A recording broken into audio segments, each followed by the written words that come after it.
I decided to do Coachella, instead of me pulling out my flower crown, it was more important that I brought our culture.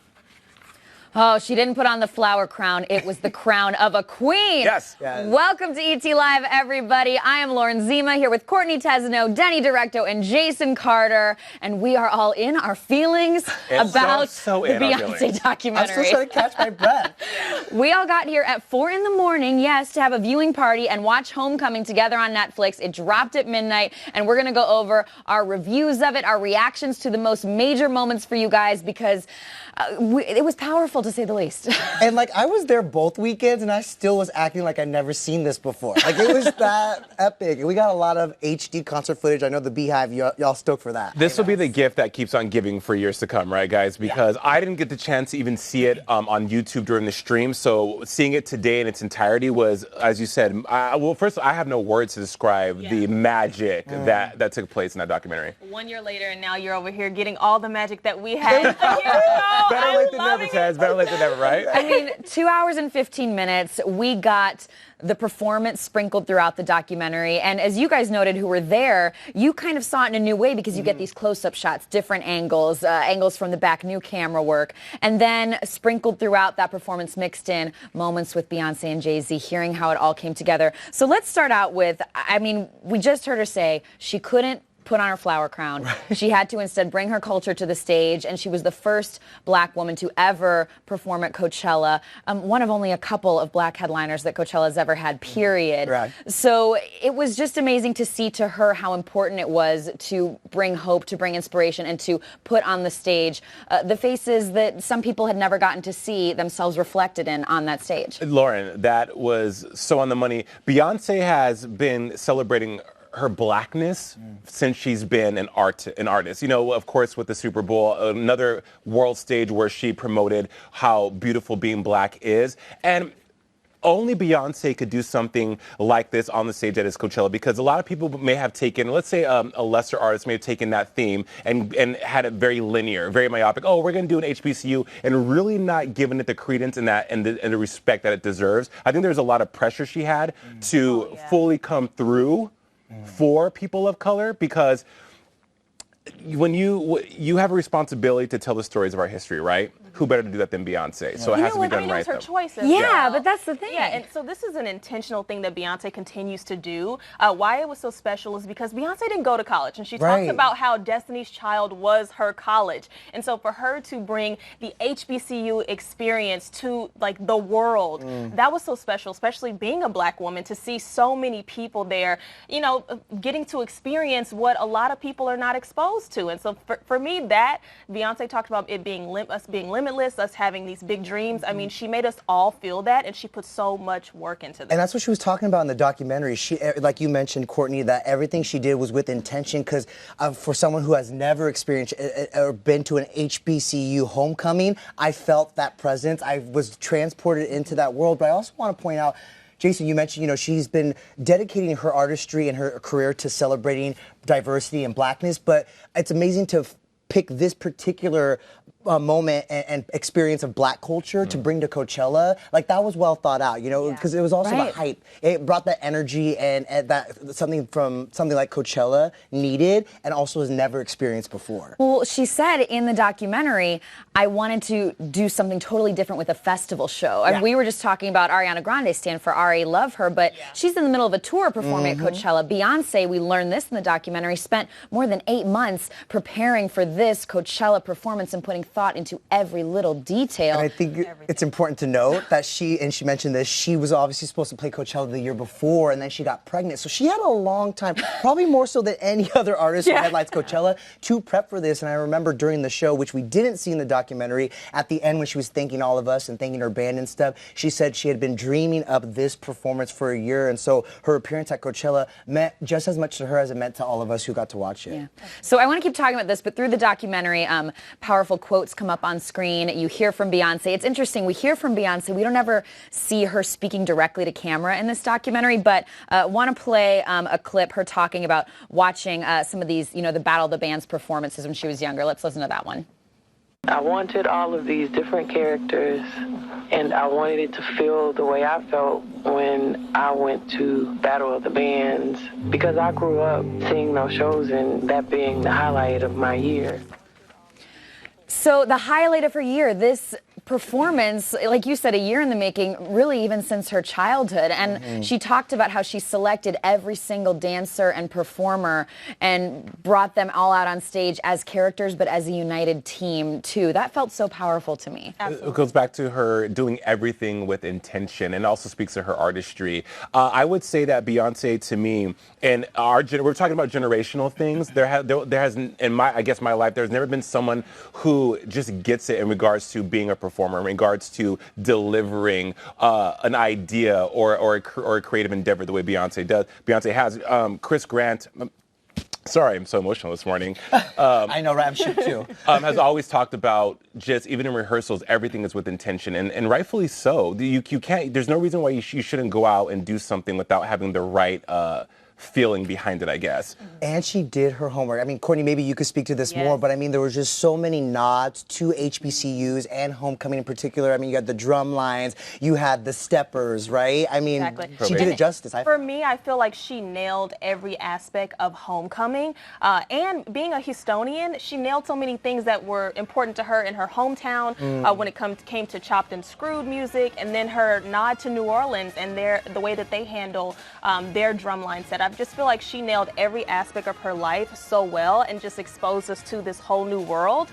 And so that for me was just so special. I mean, her talking about the HBCU that she grew up with was TSU and Prairie View, and they had the Battle of the Bands. I mean, we literally saw that at Coachella, guys. Yeah. You didn't miss out. Like, that's how I feel. She just delivered it so well. Yeah. You mentioned the music as well. She paid Marsha Howard, Go-Go, DC music sounds as well, too. She just, it's so genius how this woman could touch on everything effortlessly. Well, and we saw the performance, but we saw the performance when it live streamed at Coachella a year ago, but seeing it again in this documentary and seeing it along with like hearing her speak about the decisions, I'm really glad this documentary happened, just because I feel like that's even more educational. When it happens, you're sort of caught up in the emotion and you're watching it. And now to look at the detail and to hear what she was thinking behind those choices and to be able to break down the different songs that she wove in. Like, let's take a listen actually to her talking about singing the anthem. Lift every voice.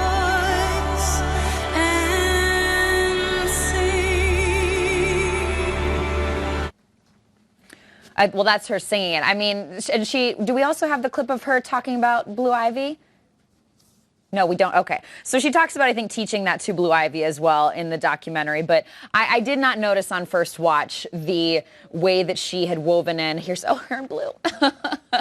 Guys, I'm sorry. I'm like so emotional all over again. A year later, and we're getting this. Like, that was such a huge moment for her to sing that specific national anthem, because at the time we were dealing with the NFL controversy, and there were so many risks that she had, that she took by doing that. But it was important to her culture. So I'm trying not to get emotional, but guys, it was so just reliving it was just beautiful. And can we talk about the fact that she put it early on in the show? I mean, before we got Destiny's Child, before we got Jay-Z and all these incredible, memorable moments, she sang the Black National Anthem strategically between Freedom and Formation off of Lemonade, which I think is the most black of all her albums. You know what I mean? So, to celebrate that culture. And so again, it's like it was so well thought out, and it was a song I wasn't privy to until the Coachella set. And now we realize when we watch the documentary how important it was for her to feature it.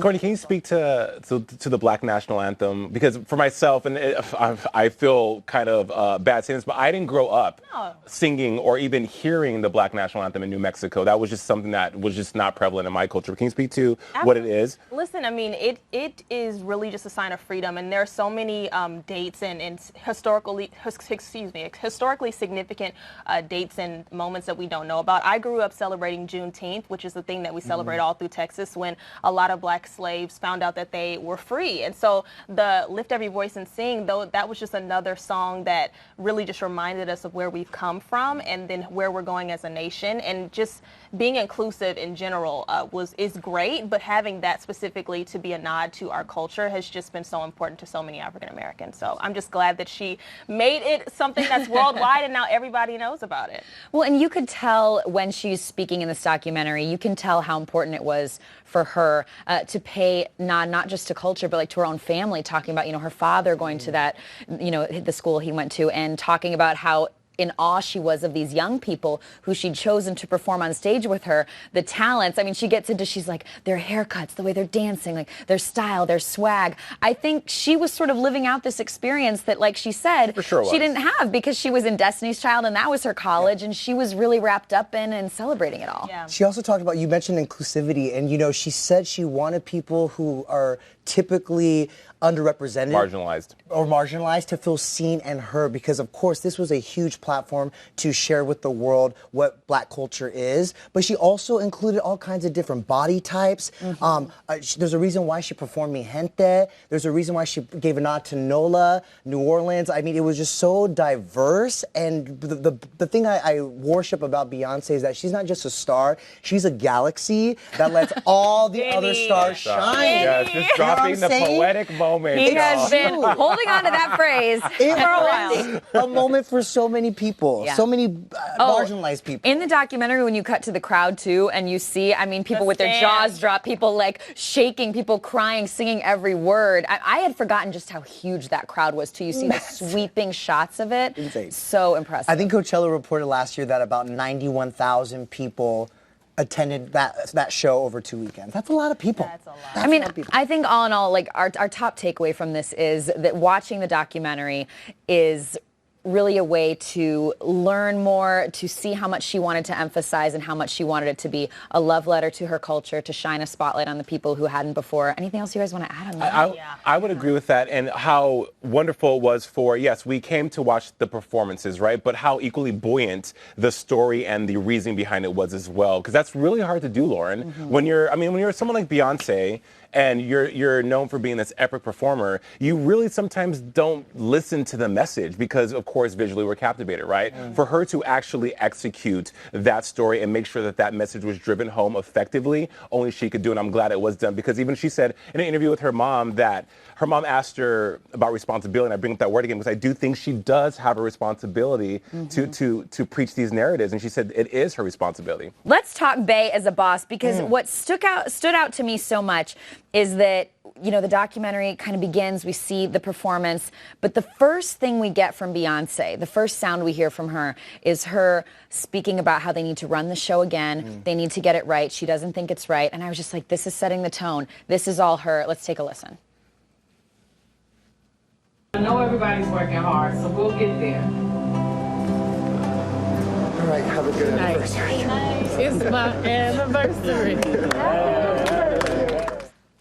That's also her having to break to go have her anniversary with Jay-Z, because she talks too in the documentary about balancing being a boss, running this show, and her kids and her husband. What you miss in that clip, by the way, though, is her just telling the whole crew before she takes off on her anniversary that they're only halfway through. So we will get there, but we are only halfway through. She had a vision. Yeah. I wasn't shocked by, of course, because I mean, if you've seen any Beyonce behind the scenes, Life is But a Dream, her 2013 documentary, she definitely talks about how important it is to make sure it's perfection. She also brings, I think that's something that her dad instilled in her as well, because, she mentioned her dad many times that, a lot of the stuff he did and a lot of the ways he handled things was necessary in order to achieve that level of perfection. And again, responsibility. She knows what she's doing and how important this is, and how important and how effortlessly or how perfect it has to come off. She just doesn't mess around because she knows that her name is on the line. Right. And the one thing that I love about her is how detail-oriented she is. There were so many nods to the HBCU experience that maybe some people didn't pick up on. I mean, on weekend one, she had the yellow on, and that's really a nod to the first, the first black fraternity, the Alphas. And then the second weekend, she had on pink, which was a nod to the first sorority. Which is our AKAs. And so I just feel like she's just so intentional with everything she does, and it shows. And when you go back, it's like you just reveal new nuggets or you learn new things. And I think that's what makes the Beyonce experience an experience. Even the typeface on the title of this Netflix documentary was the Greek lettering, or at least a nod to it so you can still read it. Same with this shirt that I bought weekend one of Coachella. You guys can see it in the wide. That's it right there, the Greek lettering. It definitely gets the how important nuances are for her. Well, we find out, I mean, what goes into this performance. She says in the documentary that she pushed herself to a limit like she never had before. 4 months of vocal rehearsals, we've learned. 4 months of dance rehearsals.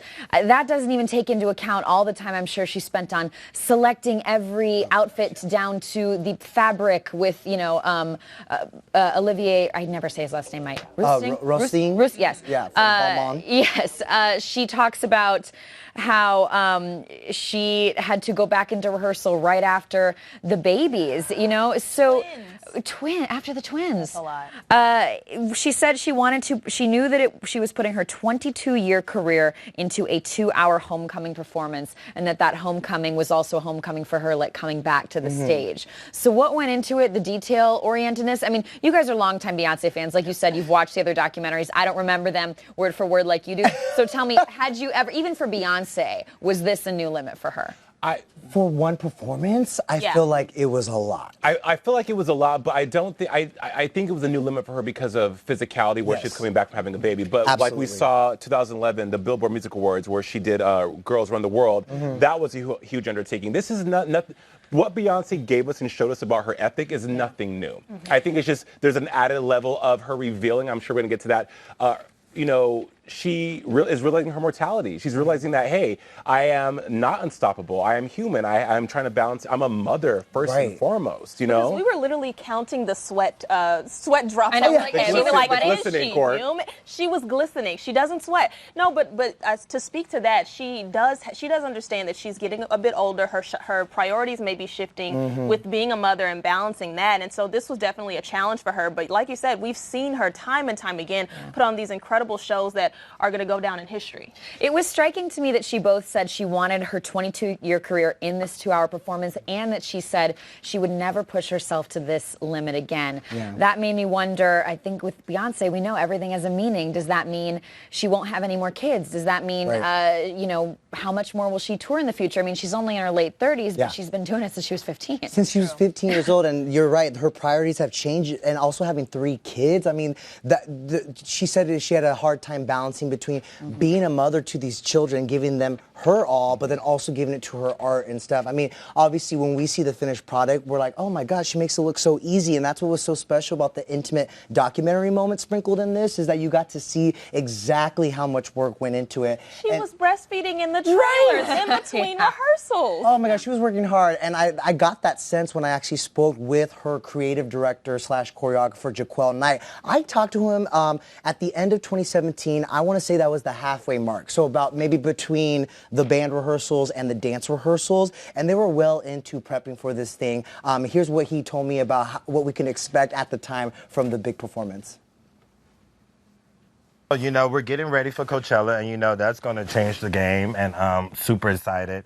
And you know, it's new pieces. She's starting to put her voice back out there. She got a couple collabs that came out, so it's good to hear her back out there. Right? You know? What's one word you can tease to describe her Coachella performance? One word.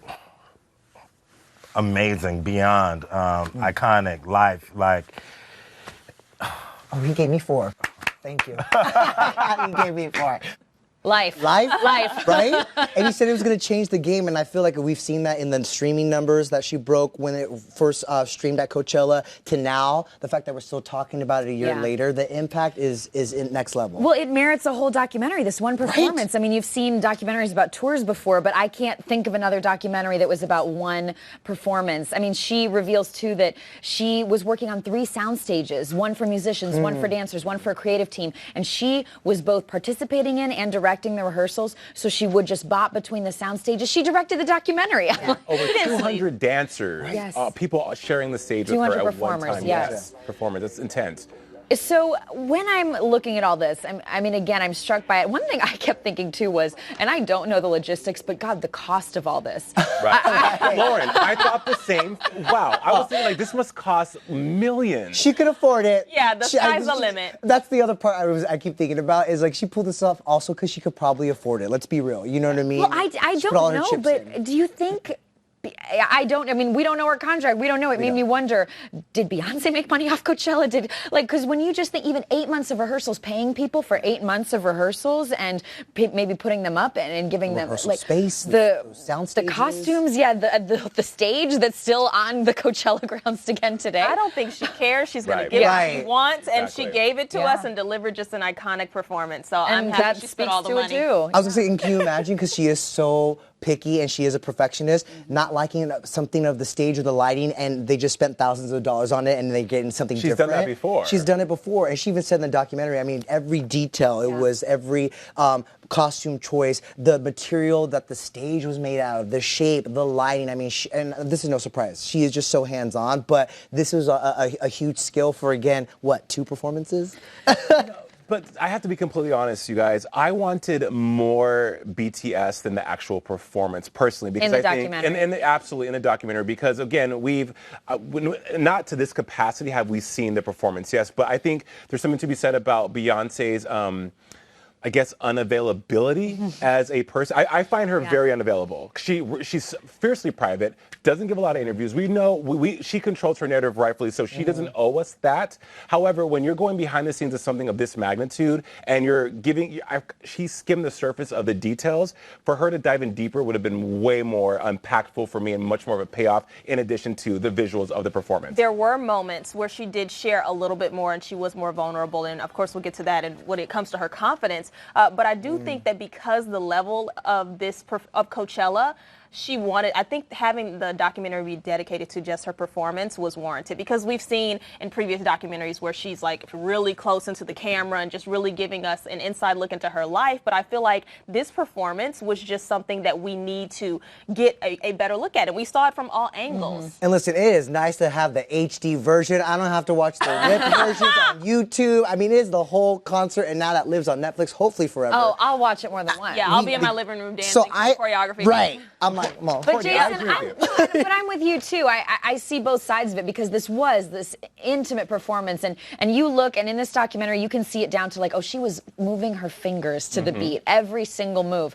But here's the thing, I can always have more Beyonce. Yeah. So I love this documentary. I was like, I wish even more. I want her talking to the camera. I want even more. And that's probably how she keeps us wanting more. She gives a little bit. So calculated. She loves that grainy footage, by the way. She loves that grainy footage. A great point. I just think that we, again, all morning and with you guys at home, we've been talking about the significance of what she's saying and how this is completely different than anything she's ever done. And I think that warranted a deeper dive into why she's doing it, and also the impact it had on her beyond what we saw. But hey, I'll take what I can get. Yeah. You have to, right? I have no choice. Let's talk about what we did get. What we did get was, as you mentioned, Courtney, Beyonce talking about how her confidence was hit, really getting into being pregnant with the twins. She said it was a surprise, which was a huge reveal, the pregnancy being a surprise. We knew that she had to put off her Coachella performance by a year. She got down to some of the details of sharing that she was 218 pounds when she gave birth, and that she had an incredibly difficult pregnancy, preeclampsia, high blood pressure. Let's listen to a soundbite from that. I developed toxemia, preeclampsia, and in the womb, one of my baby's heartbeat paused a few times, so I had to get an emergency C-section.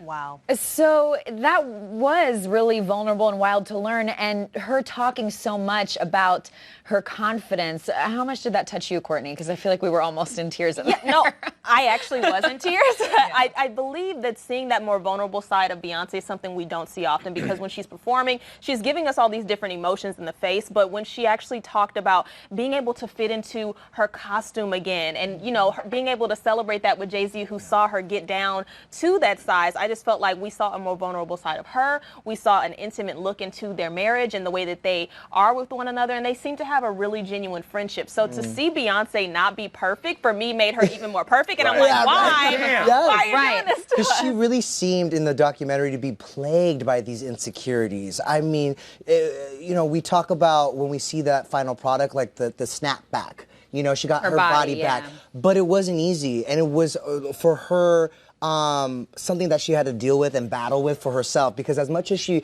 elevated everyone else around her to step up their game and create the show of her dreams, I mean, she put more pressure on herself. Yeah. Well, what we essentially learn is she goes from this 218 to, like you said, getting back down into one of her old costumes from performing, and she was so proud of herself. And you got to watch the documentary to see that moment between her and Jay-Z when she reveals that to him. But I wrote it down because I said, if Beyonce can do it, what am I doing? Here's the food regimen that Beyonce was following. No bread, no carbs, no sugar, no dairy, no meat, no fish, no alcohol. And she said, quote, I'm hungry. I'm hungry. You lost me at no bread.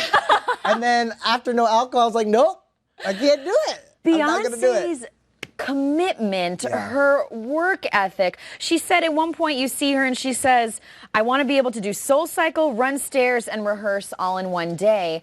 And it was so fascinating to hear from her that mind-body connection when she talked about how she just didn't feel even like herself because her body had been through so much, and she was even having a hard time performing because she wasn't in her confidence. She said going back to work, she had muscle spasms and her body was not connected, as you mentioned, and she would go dance and go off to the trailer and breastfeed the babies. I mean, there was just so much physical labor on her body. And Very sacrifice. taxing. After giving birth to twins, y'all. Yeah. Like, I would have been okay if she had a little bit of a fupa extra. I wouldn't have been mad. Now, we lost our breath watching Beyonce's Homecoming documentary on Netflix, and now we're catching up on the biggest moments and revelations that we learned from the music concert film, right? It's fair to say it's a concert film, right? There was a lot of concert. It's Oscar winning, it's Emmy winning, It's all of it's it, a reality right. show, Ooh. it's a documentary. Give it a it's Webby. docu-series. A Webby, yeah. Maybe a Tony because it was a live performance. There we go. Give it all the awards. But there were some intimate moments that we learned in the documentary, and I mean, one of them being that Blue Ivy can sing. Okay, let's take a look at it real quick. Let us return to victory is won. That's cute little. Holding Mama's cane there from the performance. I She love said, it. you want to sing like Mama. Yeah, and she said, I want to do this again. Do we have another Beyonce on our hands? That's what I instantly thought. Yes. vibrato? Because Beyonce, she said, I want to do this again. Beyonce said, just like Mom. It's like, Mom. But what was so sweet is she said, I want to do it again because it feels good. I mean, imagine being Beyonce and hearing that from your daughter. But BIC, we also saw her dancing like in the documentary. I think we do have a future performer on our hands. I'm just going to say. I mean, look at who she comes from, Jay-Z and Beyonce. I mean, hard it's in not her to. gene. How about this? We got to see more images and footage of the twins than ever before. I mean, besides the pregnancy announcement and maybe a couple paparazzi pics, I mean, we got to see their birth. We saw them at rehearsals. They have a huge family if you count the tour people too. I mean, there were strangers that I don't know holding up these twins, like right here. Yeah. It's like, We were like, who is that guy? Who is it? you know, but how I mean, adorable. this documentary has so much. There were parts when I wanted, we were all watching it together at 4 a.m., but I wanted to be like, pause it, go back, because every quick little screenshot, you want a screenshot, because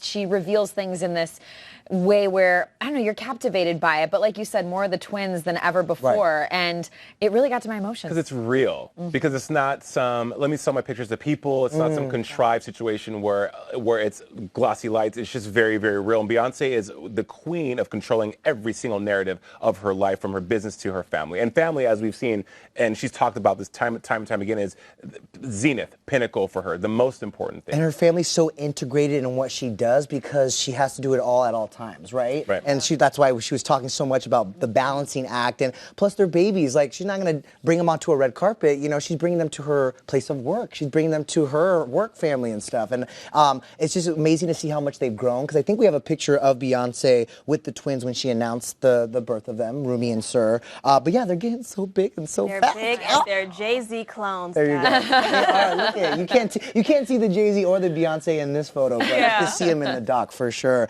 And in fact, I also spoke with Tina Knowles, their grandma, I should say Tina Knowles Lawson, shortly after the twins gave birth, about how Beyonce and Jay-Z are balancing now having 3 children at home. Let's take a look. Well, you know, one baby is a lot of work. I can't imagine 2. Yeah. How are Jay-Z and Beyonce adjusting to life at home with 3 kids now? Well, I mean, it's exciting. You know, it's a wonderful experience. Yeah. You know, you can't forget the firstborn, right? How's Blue Ivy doing as a big sister? Is she enjoying her younger siblings? Very proud and very excited. Yeah. Good big sister. She's a great big sister. Yeah, she really is. She really cares for them a lot. Yeah. She's a great big sister. Tina knows keeping it a little coy with me, but I tried it. Okay, you know? You tried we it. We tried it. But yeah, obviously a lot of love there. Can we talk about, though, Jay-Z? Because he is, we know Beyonce's a ride or die. They've been through a lot. But Jay-Z, it was really sweet to see him by his woman's side. And, like, she's taking He stayed in his lane. But the massaging. No, you love this, Courtney. Yes. I'm serious. Yes. After pregnancy, I can't imagine, and to have your man be that intimate with you and make sure that you're feeling okay, to massage your stomach, just feels like the ultimate It's indicative treat. of the love and the relationship they have, though. It was beautiful to watch because even that clip where she's giving these, you know, this really, really direct feedback to her team. He's sitting by her side and she is going off a little bit, you know. So professional, though. I mean, she's such a great leader and a great boss. But then she has to take off for her anniversary and he gets up and he's like, all right, guys, you know what to do. You heard her. Yeah, it was kind of amazing to see that. But other best moments, I mean, we all lost it. Even though we knew it was coming, we all lost it when Kelly and Michelle came out and we relived that Destiny's Child reunion for Coachella. It was like, it will never not feel nostalgic for me in this way that, like, gets me. And like I was losing my breath. Right? And again, I was there. We were there. Yeah. We were in the crowd. I saw it both weekends, but seeing it again and catching all those nuances, like Kelly giving a little wink and all of that, I mean, it just felt just as monumental in watching the doc as it did out in the crowd.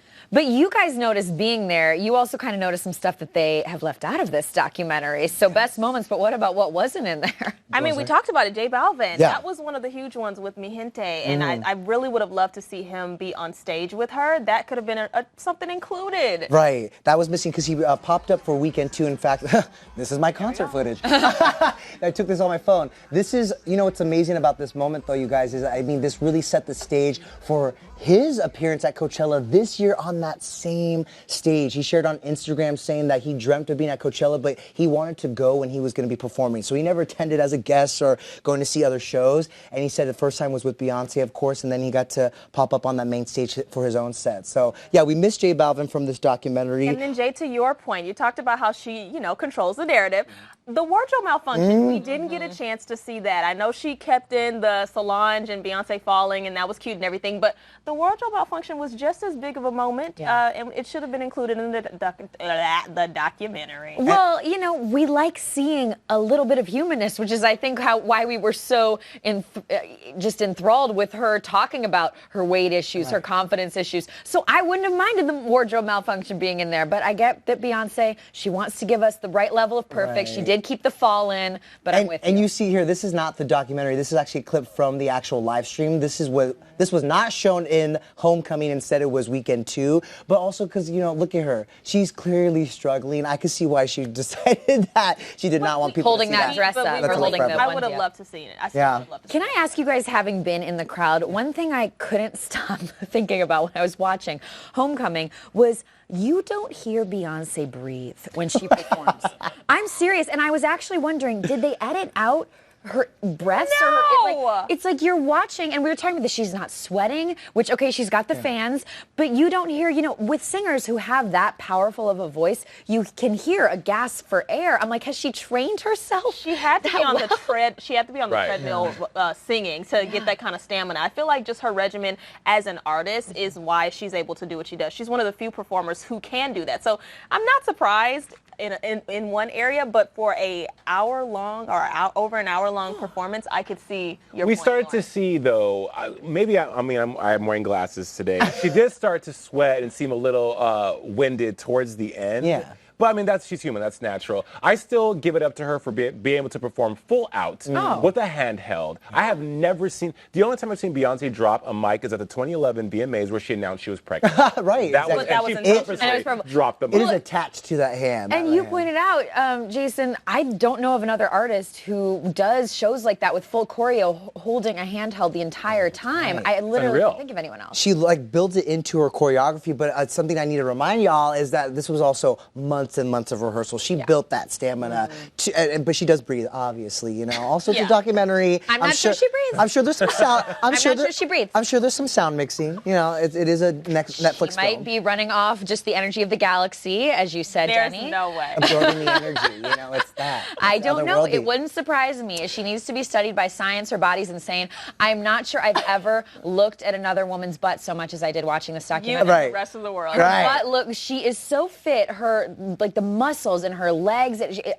Especially when she told us that she weighed more than 200 pounds giving birth and then put herself through. She said it was the hardest thing she'd ever done to get back in this shape for this concert. I want to talk about what's next for Beyonce, what this could mean, what the Bayhive is swarming about. But first, just anything else we want to add on this Coachella performance. I feel so emotional today. I really do. I feel inspired. I do. I feel inspired. I feel like that's the thing I'm taking away from this, especially learning the inspiration behind the whole performance is her message of inclusivity. Something I wrote down is also embracing the struggle. It took her a lot of work to get to this moment, to this performance, and she said, embrace the struggle and embrace what makes you different. And for that, I'm just so inspired. By and authenticity. She also talked about if this country girl can do it, then you can. Right. And I mean that inspires me in a huge way. Obviously, being from Houston, but just for anyone in whatever avenue or work that you're in, I feel like she is the blueprint of how you continue to go after what you want and just.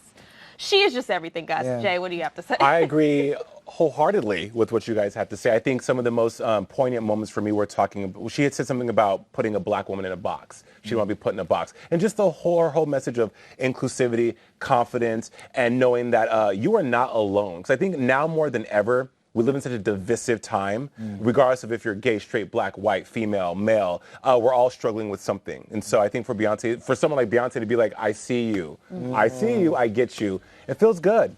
Yeah. And this documentary, again, if you haven't watched it yet, watch it. And if you've watched it once, I'm sure you're going to watch it again because this performance, I can't really think of another performance so iconic in our generation. There isn't. She checked every box. Yeah, she gave us a cultural message. She brought, she educated people. You guys were talking about how, she proved the importance of loyalty. She brought out Jay. She brought out Destiny's Child. She gave us that factor from our childhoods and paid, a nod to not only where she grew up and to her parents, but the women who were her college, Destiny's Child. Oh, Michelle and Kelly. Again, because she lets the other stars around her shine bright, baby. Even when she pushed them forward. She pushed them forward, and I've always, so every time they perform Lose My Breath, which they did at Coachella, if you remember at TRL, it was always Kelly, Michelle, Beyonce to the back. She always referenced who her sisters were, and they're equally as bright as she is. I do think there's something to be said about her loyalty, because for years people always pitted Michelle against Kelly, Michelle against Beyonce. She put those rumors to rest.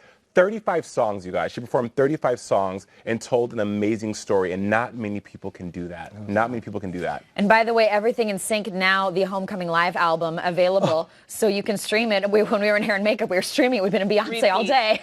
And also new merch. New merch. There's new merchandise, y'all. There's the Homecoming Live album. It also includes a couple bonus tracks. Yes. Oh, in fact... Yeah, Courtney, you should talk about I wanted to speak to the bonus track because it was actually rolling during the credits, but it is an iconic song. If you are of African-American descent or African-American in general, if you went to a barbecue family reunion or wherever, you heard this song, and it's called Before I Let You Go, and Beyonce put her own remix to it. It is so good. It has everything you would want, from New Orleans bounce music to just like the classics. I think they had a Candy sample in there, and I just felt like that was just so special and so intentional by Beyonce. Even in the credits, we're getting new things from her. Well, again, this is our review, our reaction, our critique, our praise of Homecoming on Netflix. Watch it, you guys. There's so much detail in this, down to, we were like writing down the quotes that are brought up on screen because you walk away feeling so inspired by this documentary. Let's talk about what it could mean for Beyonce. Any indication on what's next? The big question is, Beyonce does things in unison. She does things with a plan. Does dropping Homecoming mean a new Beyonce album? Denny, I go to you. There are rumors swirling as early as yesterday that there is B7 coming. I believe that it's coming. I don't think it's coming anytime soon. No. I don't, and plus that's a messy rollout if it happens like that, and that is so not Beyonce. She's not messy. Okay, she's the queen of the surprise drop. I don't know if the next one will be a surprise, maybe not, but it will be calculated, And she's busy, She's got the Adidas collab with Ivy Park coming out, and now she's hawking the live album and the new merch, The Lion King 2019. She directed this documentary. Though what's crazy is we saw her work ethic. How much can she fit into one day? Right. Jay, what do you think? I mean, I echo what you said. I think I would be completely floored if B7, let's stop calling it that. Let's just call it the new Beyonce album. B7 sounds so trite. But if sounds like a vitamin. Right, it's like, no. I do think we're going to get more of the same from her, which is not a bad thing. When you operate at this level of just excellence, how do you outdo yourself? How do you... I will say, I think she can now do herself if she goes back to classic Beyonce. We've seen her Another really B-Day? more. Yeah, we've seen her be very pop and kind of go into more like the mainstream media. But if we go back to Dangerously in Love Days, I feel like that's what we're in for with Beyonce. Her being a new mom, her being vulnerable. We saw that in the last album. I see that being the next thing for Beyonce for sure. I do with her. I read so much into what she does because she puts so much thought into everything she does. And she said in this documentary that, her children changed her, that they changed her, that children do that to you, that she's kind of a different person than she's ever been before. Yes. And again, she talked about how she had pushed herself to the limit and she would never do that again. Her body went through more than she knew it could. So that's interesting to me. I don't know what that indicates, but... It just seems like she's going to be eating the fish and it seems like her diet is never going to get that extreme, but I don't see this being the end for Beyonce. If that's what we're... In 2013, she said the same thing. Yeah. She said, that with great power comes great responsibility. She gets it. I think that she's just having a human moment or several human moments with this. But I would love to see Beyonce the filmmaker next, because this was a Homecoming directed a film by Beyonce. And she also teamed up with Ed Burke, who she's done numerous visuals with. But she has a knack for telling a great story. Production. Yeah, absolutely. Maybe that's how she gets her Oscars, by directing. Absolutely. And while We know you're at she it, wanted one. And while we're at it, I would need Beyonce to be on Broadway. I would love to see her do a live production and get a Tony. Is this a wish list of all the things we want Beyonce to do and accomplish? I would like for her to come to my house. Right, exactly. Perform at my birthday. I mean, I feel like we're in my bedroom. We're halfway there. I would love a you know what I Beyonce mean? book, not an unauthorized weirdness that someone else from Pacoima wrote, but something something that she, in her own words, would talk about, because her essays in the Vogue cover last year were an inkling or an insight to how, of course, articulate and eloquent she is. But I want more from her. I think she, as you said, we're never satiated. We are insatiable, the fans. And I think when she starts to reveal and gives us more, as you said, Courtney, it's never enough. But there's so much to her. She's so multi-layered. The chapters, it's never ending, I guess. But I see why she protects herself. I will say that, because there's a lot of people that started ripping Blue Ivy, and I think that's why she's just been more private and really wanting to focus on protecting her family, protecting whatever her narrative. So I don't see her opening up too much more. But what a treat it would be for the Beehive.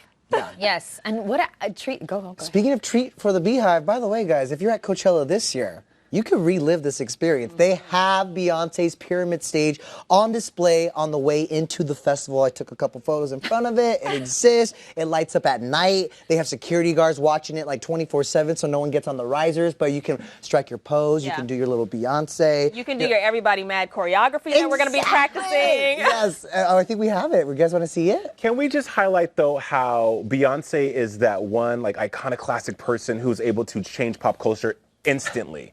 Instantly, because Arichella was what they were calling it. Now, of course, it didn't measure up, but when you're... Well, we got Dennychella over here right now. Your shirt's so inappropriate, I know, I thought you guys were going to show the empty great. one. Anyways, Pyramid Stage. I mean, that is reflected so much in this documentary that, again, this performance, this Coachella performance, I think when it happened, we knew it was huge, but the documentary, watching it today, really ingrained into me how unforgettable that was, to learn how much was put into it, the way that Beyonce inspires people. I've been thinking about it for a while. Yeah. For a long time. Can we give her a round of applause? Can we give Beyonce? But raise your lemonade to you guys. To be So fitting, Beyonce. my dream show. All right, everybody, thank you so much for watching ET Live as we talk through our emotions, our feelings, our inspirations, the fact that Beyonce is a galaxy, and get over to etonline.com for more in-depth coverage of Homecoming. Again, it's available only on Netflix. We cannot emphasize enough. Watch it, watch it, watch it. These were our thoughts, but you got to ingrain yourself in the world that is Beyonce, and she lets you in. Thank you, Courtney Tezano, Jason Carter, Denny Directo. ET Live is 24/7.